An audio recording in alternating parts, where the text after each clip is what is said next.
16-чы Батырхан Жумадилов, 24-чы Ислам Кадырбек уулу дейчи ышкырык жаңырды. Форвард топто оюнга кошту.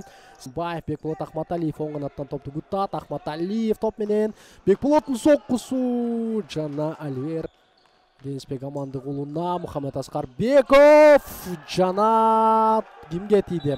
Марлоуза Бекболот Ахматалиевдин силинде мына кирип барды. Дарбаза ачык жана жок. Бул ирет Бекболот Ахматалиев абалды колдон алган жок. Кайтор Даниэль Энрике дубль жасады жана Ахматалиев Бекболот гол киргизген болчу дегичи азыр гол. Эсеп 0-1. Фарватер жана Муса Реза билгенде эле мына өтө бир ыңгайлуу абал жаралды дагы. Ал учурду Муса Реза ишенимдүү түрдө колдонуп кетти. Ал эми Див албетте бир аз башка нукта ойунду көрсөтүш керек. Дегиче гол. Бул ирет Акылбек Анарбек уулу эми өзү эсеп 0-2 жана атаандаштарды каршы гана керемет жүрүштөр жасап пас дагы мыкты болду. Бекболотту жазгырып өттү жана андан ары кубаттуу сокку менен эсептен 0-2-ге эми гана пасты алды жана гол. Эсеп 1-2. Ошмо көпкө создуктурбай туруп эсеп сандарын кыскарта алдар, созуп кармап эң соңунда гана пас берди. Ал эми Юлдашбай Салимбаев де Соузанын үстүнөн чимирлите топту ыргытуу. Башка эле амал дагы жок болчу. Салимбаев жана де Соуза. Бул Ахматалиев гүлөндү, сокку жолдоду жана жок. Мына эми гана гол. Эсеп 2-2.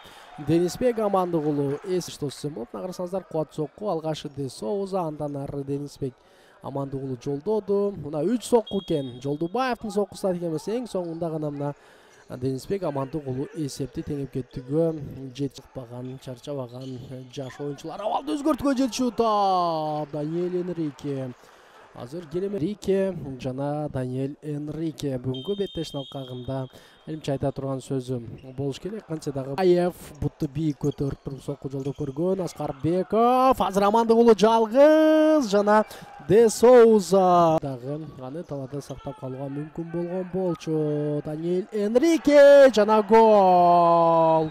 Эсеп 3-2. Дал ошол сол бут менен айтор өз максаты сол бут менен керемет сокку жолдоду. Бул жерде Муса Реза бир аз кечигип калган. Ал эми суруп чыккан Даниэль Энрике албетте мындай жерден эме гол жаратпаса анда билбейм. Кен көрүңүздөр, Бекболот Айтыбаевден пас, Даниэль Энрике жана гол.